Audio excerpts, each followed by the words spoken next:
ረቂቃኑንና ግዙፋኑን የፈጠረ ፈጥሮ የሚመግብ ፍጥረታትን አሳልፎ ለዘላለም የሚኖር በባህሪው ምስጉን የሆነ አምላካችን ቅዱስ እግዚአብሔር ለምስጋና ስለፈጠረን እድሜ ለንስሐ ጨምሮ ለምስጋና በቅዱሱ ቤተ መቅደስ ስላሰባሰበን በቸርነት ስለጠበቀን ተነግሮ ስለማያልቀው ቸርነቱ ስሙ ለዘላለም የተመሰገነ ይሁን።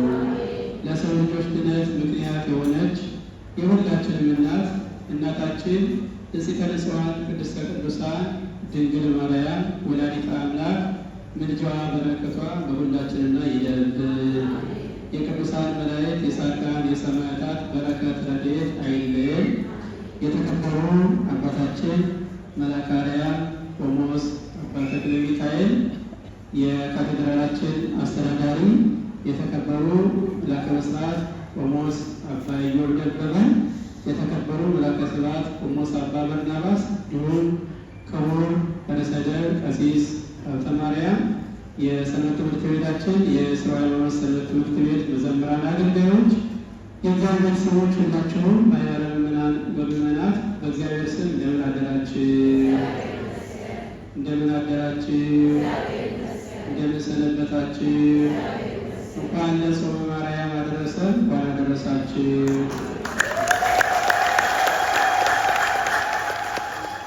እንዲሁም እንደዚህ ሀገር አቆጣጠር በዛሬው ዕለት በዓለ ደብረ ታቦርን የምናከብረው ዛሬ ነውና እንኳን ለበዓለ ደብረ ታቦር ከወዲሁ አደረሰን። እንኳን አደረሳችሁ።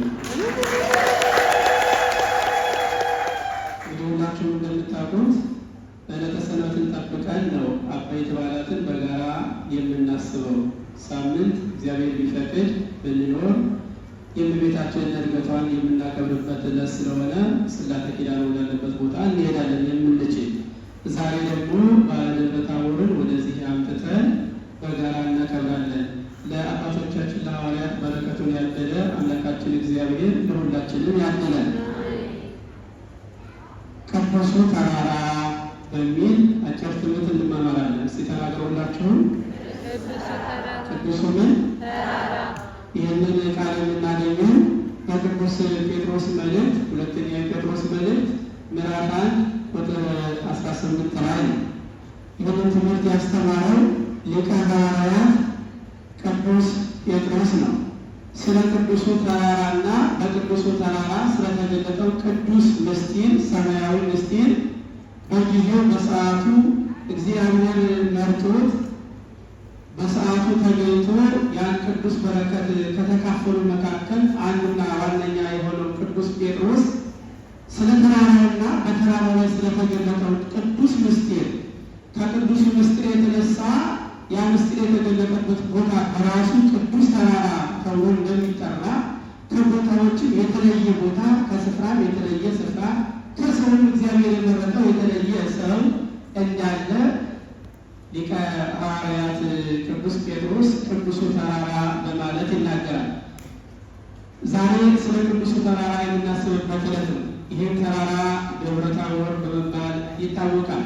መዝሙረኛው ቅዱስ ዳዊት በመዝሙር 88 ላይ ታቦር ወአርሞንዔም በስመ ዚአከ ይትፌስሑ፣ ታቦርና አርሞንዔም በአንተ ስም አንተን ጠርተው አንተ ብርሃነ መለኮትን በምትገልጥበት ሰዓት በስምህ ደስ ይሰኛሉ፣ ያንተ ጌትነት ያንተን አምላክነት በማየት ይደሰታሉ ብሎ አስቀድሞ ከ1000 ዓመት በፊት እንደተናገረ ያ የዳዊት ትንቢትና ትምህርት ሱባዔና ምህላ ተፈጽሞ ቅዱሳን ሐዋርያት እንዲሁም ነቢያት በዚህ በበዓለ ደብረ ታቦር ከአምላካቸው ጋር የተገናኙበት የእግዚአብሔር ድንቅ ፍቅሩ የተገለጠበት ዕለት ነው።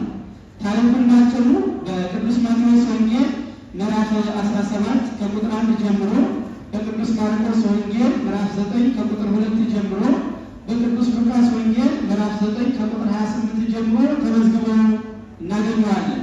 አምላካችንና መድኃኒታችን ኢየሱስ ክርስቶስ በደብረ ታቦር አስቀድሞ የተነገረው ትንቢት ይፈጸም ዘንድ ጌትነቱንና አምላክነቱን ቸርነቱንና ምሕረቱን ለሰው ልጆች ለመግለጥ ባሰበ ጊዜ ጊዜውን በተፈጸመ ሰዓት ከቅዱሳን ሐዋርያት ከተመረጡት መካከል 3 ሐዋርያትን መረጠ። ስንት? ከስንት ሰው ስንት ተመረጠ? ሐዋርያት ስንት ናቸው? አጠቃላይ 12። ከ12 ስንቱ ተመረጡ? ሶስቱ ተመረጡ ወደ ደብረ ታቦር ለመምጣት። ከነቢያት መካከል ደግሞ 2 ተመረጡ። ስንት? 2 ተመረጡ። ነቢያት በጣም ብዙ ናቸው። 15ቱ ነቢያት ብለን የምንጠራቸው አሉ። የጽሑፍ ያልሆኑ ነቢያት ደግሞ እነ ኤልሳ እነ ኤልያስና የመሳሰሉት አሉ። ከእነዚህ ሁሉ ከነቢያት መካከል 2፣ ከሐዋርያት መካከል 3፣ በአጠቃላይ 5 የተመረጡ ሰዎችን አምላካችን መድኃኒታችን ኢየሱስ ክርስቶስ ወደ ደብረ ታቦር ተራራ በ6ኛው ቀን ይዟቸው ወጣ ይላል። ሀሳቡን ለማስረዳት 6ኛው ቀን በዓለ ጽንሰታን ነሐሴ 7 ቀን አምላካችን መድኃኒታችን ኢየሱስ ክርስቶስ ስለ እሱ ጌትነት ሰዎች የጠየቀበት ዕለት ነው። ሰዎች የሰው ልጅ ባለቤት አድርጎ የጠየቀበት ዕለት ማለት ነው እና ብዙ ተናግረዋል። አንዳንዶቹ ኤልያስ ነህ፣ ኤርምያስ ነህ ይሉሃል፣ መጥምቁ ዮሐንስ ነህ የሚሉም አሉ ብለው የእነሱን በጎ ስራ ከእሱ በጎ ስራ ጋር አስተያይተው ተናገሩ። እናንተ ማን ትሉኛላችሁ ሲል ቅዱስ ጴጥሮስ የክርስቶስን ማንነት ባጭሩ መሰከረ።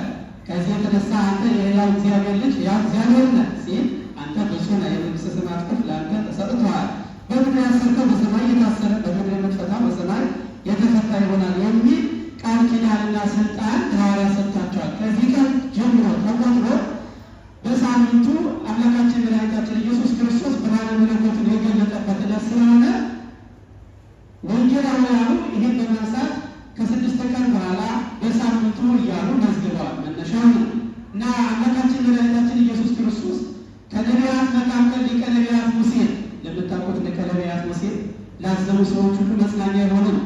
በበረሃ በስደት በመከራ ሀገር የተወለደ መከረኛ፣ ለመከራ ሕዝብ የቆመ ለመከረኛ ሕዝቡ ጊዜ ከፊት ለፊት የሚቆም የተቸገረ ችግርን በልብ የሚረዳ ሰው ሊቀ ነቢያት ሙሴ በቤተ መንግስት አልፎ ከቤተ መንግስት በጎ ነገር ይልቅ ከእግዚአብሔር ሕዝብ ጋር መከራ በመቀበል የሚገኘውን ክብር ማግኘት ይመጣሉ። ቆርጦ የተነሳ ነው። ጳውሎስ እንዲመዝግቦለታል ስለ ሊቀ ነቢያት ስለ ሙሴ እና ለሕዝቡ የሚራራ የሚያዝን ሰው እንዲያውም ባንድ እግዚአብሔር እስራኤላውያን ሲያሳዝኑት ይህን ሕዝብ ነቅፈው አንተን በሌላ ትልቅ ሕዝብ ላይ ሾመሃለሁ ሲለው ሙሴ ምን አለ? ስለ ለሁሉነቱ ጌታ ሆይ እንትን ሲገሩ ለሉ ሕዝብ ቀጠስ የሚል መጽሐፍ ይሁን ዘጸአትከኒ ብሎ ተናገረ። ይህን ወገን ይህን ሕዝብ ከምታጠፋው እኔን አጥፋኝ፣ እኔን ከሕይወት መጽሐፍ ፋቂ። የኔ ባለሟልነት የኔ አገልጋይነት ለእነዚህ ኃጢአተኛ ወገኖች ማስተስረያ ይቅርታ እንዳገኙ ምክንያት ካልሆን የኔ መኖር ትርጉም የለው ያለ ሰው አሜሪካ። አንዳንድ ሀሳቦች አንዳንድ የቅዱሳን አባቶቻችን ሕይወት ስንናገራቸው ለንግግር ቀላል ሊሆኑ ይችላል። ታሪክ ስለሆነ ወደ ሆኑ ሲታይ ግን ማነው ለጥፋተኛውን የራሴ ተላልፌ ልሰጥብኝ እንጃ እግዚአብሔር ያውቃል።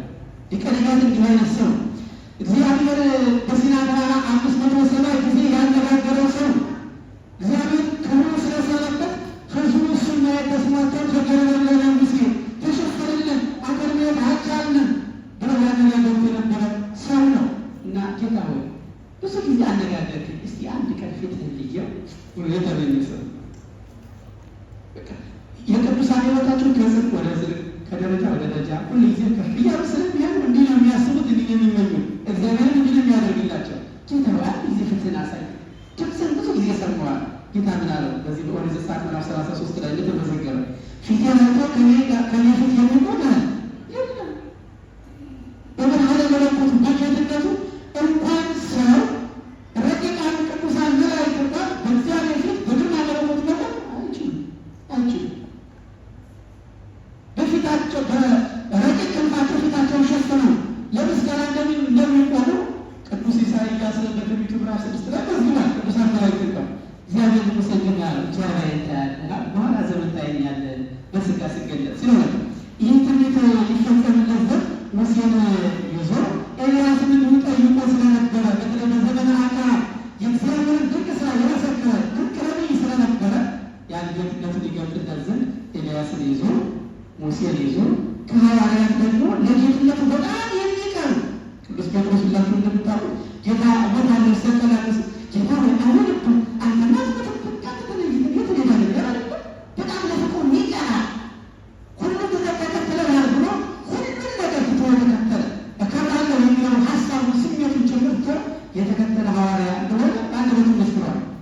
ወንጌል ምዕራፍ 19 ላይ እንደምናነበው እና ለፍቅሩ የሚቀሩትን ሰባስቦ ምን ያለ ክርስቶስ ወደ ታቦር ተራራ አወጣቸው። ቅዱስ ጴጥሮስ ነው ቅዱሱ ተራራ የሚለው ወደ ቅዱሱ ተራራ አወጣን ይላል። በቅዱሱ ተራራ የሆነውን ድንቅ የእግዚአብሔር መለኮታዊ ጥበብና ስራ ሊያስተምር ሲፈልግ ቅዱስ ጴጥሮስ በዓለሙ ሁሉ ለተዘሩ ምዕመናን በጻፈ መልእክቱ በቅዱሱ ተራራ እግዚአብሔር በእግዚአብሔር ወልድ ላይ እንዲህ ሲል አነጋገረ ወይም እግዚአብሔር ስለ ልጁ ስለ ባህሪ ልጁ ስለ እግዚአብሔር ወልድ እንዲህ ሲል ተናገረ ብሎ በቅዱሱ ተራራ የተከናወነውን ይናገራል እና አምላካችን መድኃኒታችን ኢየሱስ ክርስቶስ ነቢዩን ሙሴ፣ ነቢዩን ኤልያስ፣ ቅዱሳን ሐዋርያትን ሦስቱን ማለትም ቅዱስ ጴጥሮስና ዮሐንስና ያዕቆብን ይዞ ከወጣ በኋላ ይጸልይ ጀመረ ይላል። በዚህ ጊዜ በቅዱሱ ተራራ አምላካችን መድኃኒታችን ኢየሱስ ክርስቶስ ለሐዋርያትና ለነቢያትን ሥርዓተ ጸሎትን ሲያስተምራቸው የሚጸልይበት ጊዜ ወተወለደ ይላል። ሰው አምላካችን መድኃኒታችን ኢየሱስ ክርስቶስ በስጋው ጌትነቱ ተለወጠ።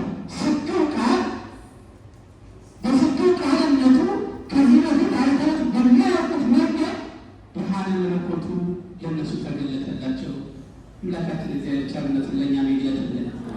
ቅዱሳን ሐዋርያት፣ ቅዱሳን ነቢያት በሕይወታቸው በዘመናቸው ሳያቋርጡ ሳይሰለቹ በሕይወታቸው በኑሯቸው ውስጥ ብዙ ድካም ቢኖሩ ነገር ግን ሁሉም ተቋቁሞ ያገለገሉት ተራራው ላይ ከክርስቶስ ጋር ለመገናኘት በቅተዋል። በቅዱሱ ስፍራ እግዚአብሔር ሰባስቧቸዋል። የክርስቲያኖች የመጨረሻ ግባችን በቅዱሱ ተራራ በመንግሥተ ሰማያት መሰባሰብ ነው። በዚያች ቅድስት ተራራ በዚያች ቅድስት ስፍራ በአንድነት ለመሰባሰብ የቅዱሳን ሐዋርያትን የቅዱሳን ነቢያትን ጽናትና እምነት በጎነትና ምግባር መኖር መከተል ያስፈልጋል እና በዚህ ጊዜ ብርሃነ መለኮቱ ሲገለጥ ወንጌላውያን ቅዱስ ማቴዎስ ብርሃነ መለኮቱ እንደ ፀሐይ አበራ እንደ ማለት መቼም ፀሐይ ነው ማለት አለ መግለጫ መንገድ ከዚህ በላይ የሚገልጥበት ፀሐይ ከምስራቅ ወጥታ እስከ ምዕራብ አራቱን አቅጣጫ እንደምታበራ ሁሉ ክርስቶስ ብርሃነ መለኮቱ በገለጠ ጊዜ ልክ በዚህ መልክ ሆነ።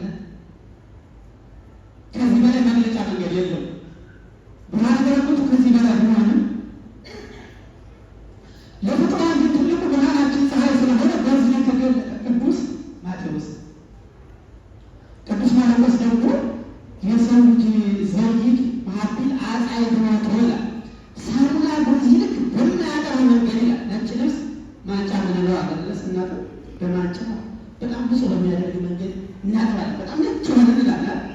ሳሙና ሊያጠራ በማይችለው መንገድ እኛ ነጭ ነን ከምናውቀው በላይ የሆነ ጻዳ ሆኖ ተገለጠ።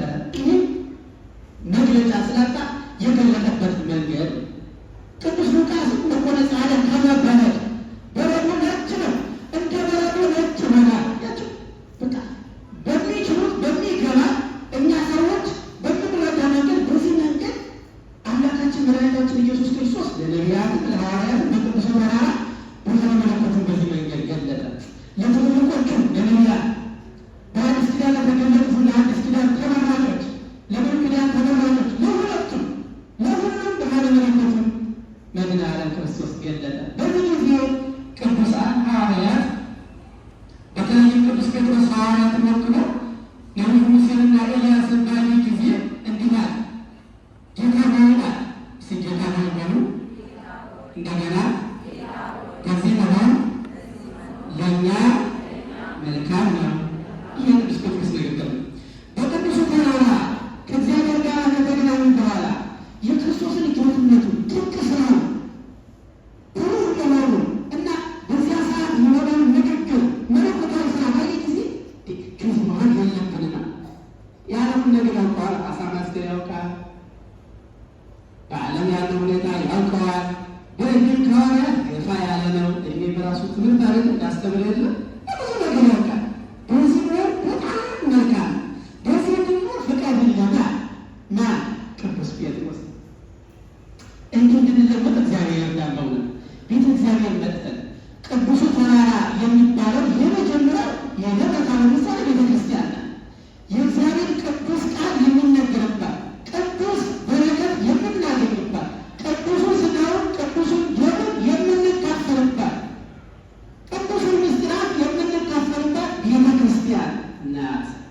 በቤተ ክርስቲያን መጠን ግን ስንቶቻችን ስጋዊ ስሜታችንና ፍላጎታችንን በመንፈሳዊ ፍላጎትና ስሜት ለውጠን እንሄዳለን? ለወንደሩ እንደምጣን ነው የምንሄደው። ቅዱስ ጴጥሮስ ንግግሩን፣ ሀሳቡ፣ ፍላጎቱን በዳሩ ተረጎመ። በዚህ መሆን ነው እኛ የሚሻለው። በቃ ከአንተ ጋር አብረን ነው ደስ ይላል። እንዲህ እኛ ከምንወደው ሰው ጋር አለው ከአንቺ ጋር ልጅ ከአንተ ጋር ልጅ ምን ይደለ የሆነ ሰዓት ቆይተን ብንቀየር ያንኳን እንደዛ እንላለን።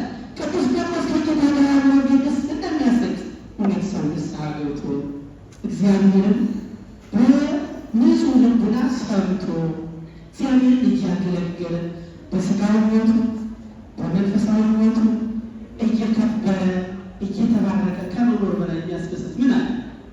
እንዲህ ቅዱስ ዮሐንስ ማነው ቅዱስ ጳውሎስ ሲናገር እነዚህ ድሆች ምስኪኖች እያሉ ይዘምቱበት ነበር ነው እዛ አልበና ሁሉ በነ እዛ አለዘ አምረና ብዙሃን ያምሩና አለ። እዚህ በሁለተኛ ቆሮንቶስ ምዕራፍ 9 ላይ አንዳችን የላቸው ስንባል ሁሉ ለማንዋል እኛ ሰው ሁሉ የሱ የሚሆኑ የሆነ የተናመን እግዚአብሔርን ስንጠጋ ወደ እሱ መጠጋት ሲጀምር ከእሱ በረከት የምናገኝበትን መንፈሳዊ ሕይወት ሲያስተካክል ያለዚያ ቢኖረን ብንበላ ብንጠጣ ብንለብስ ምንም ነው እንዲህ እናትረኩበት ነገር ገብታችኋል አይታችሁ ደስታ የማይሰማችሁ ሁኔታ ማለት ነው።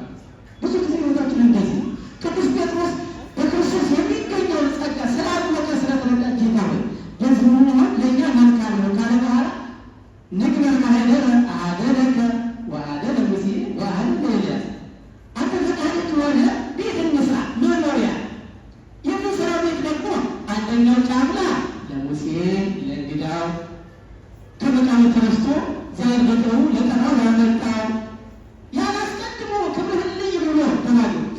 ሲልኩ ምን ወጥቶ በማይከለክል አምላክ ዳንሲ ዘገየብን ተወ ረሳ በቃ ነው ካልሆነ ሌላ ነገር ልሞክር እንደዚህ እንላለን። እግዚአብሔር ረሳ ትንኝ እንኳን የማይረሳና እኮ ነው የራሳቸው ጸጉር ሳይቀር የተቆጠረ ነገር እግዚአብሔር ዘንድ ለምን ተባሉ? ይሄ የሚቆጠርና በዚህ ልክ የሚጠብቀን አምላክ እኛም መድረስ ነው ጸሎታችን ያለሰማ እግዚአብሔር ስለማይሰማ ይመስላችኋል? ቁንስ ሆነ እንደሱ አለ። እኛ ስለምንሰማ እኮ ያልተሰማ ነው። እኛ ክርስቶስ ተላቀን እኮ ነው በረከቱ ከኛ ያለ እኛ ከሱ መጠጋት ስላልቻልን እኮ ነው። እውነታው እሱ ነው። እስራኤላውያን በአንድ ወቅት መምህራቸውን ነቢዩን ኢሳይያስን በዚህ በትንቢተ ኢሳይያስ ምዕራፍ 58 ላይ እንደው እንጾማለን፣ እንጸልያለን፣ አስራት በኩራት እናወጣለን ግን እግዚአብሔር የማይሰማልን ምንድን ነው? በአባቶቻችን ዘመን መና ከሰማይ ወርዶ ውሃ ከዕለት ላይ አፍልቆ እንደመገባቸው ባህሩን ከሁለት ከፍሎ እንዳሻገራቸው በታሪክ እናውቃለን። እኛ ግን ትቶናል ብለው አጉረመረሙ። ወደ አምላካቸው ጸሎት በሚያቀርብላቸው በመምህራቸው በነቢዩ በኢሳይያስ ላይ ምን አለ ኢሳይያስ? በዚሁ በትንቢቱ ምዕራፍ 59 ላይ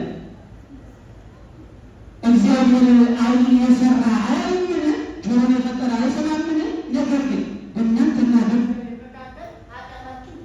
ለይቷል።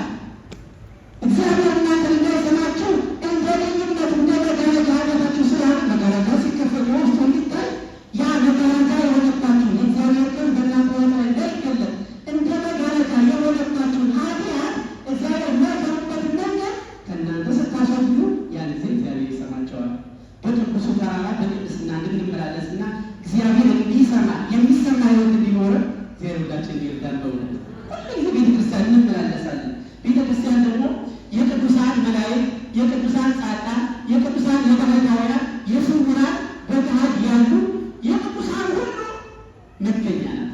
የመላእክትም የሰዎች በአካለ ሥጋ የምንተያየው ስውራን የሆኑ በስውር እግዚአብሔር የሚያውቃቸው የቅዱሳኑ መገናኛ ናት።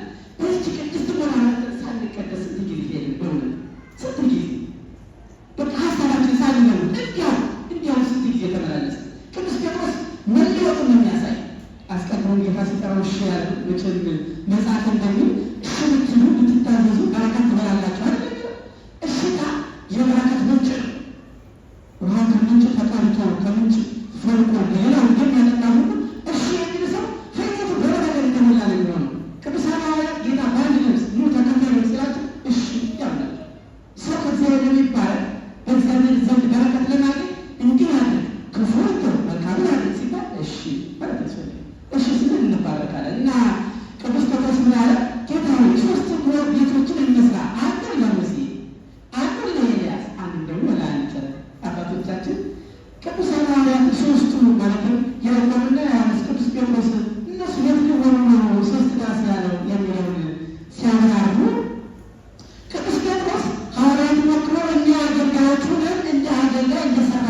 የተባለ በቅዱሱ ተራራ በቅዱሱ ተራራ ግን ስላየ የክርስቶስን ብርሃነ መለኮት ስላየ የእግዚአብሔርን ድንቅ ጌትነቱን ማየት ስለቻለ አምላካችን መድኃኒታችን ኢየሱስ ክርስቶስ የነቢያትን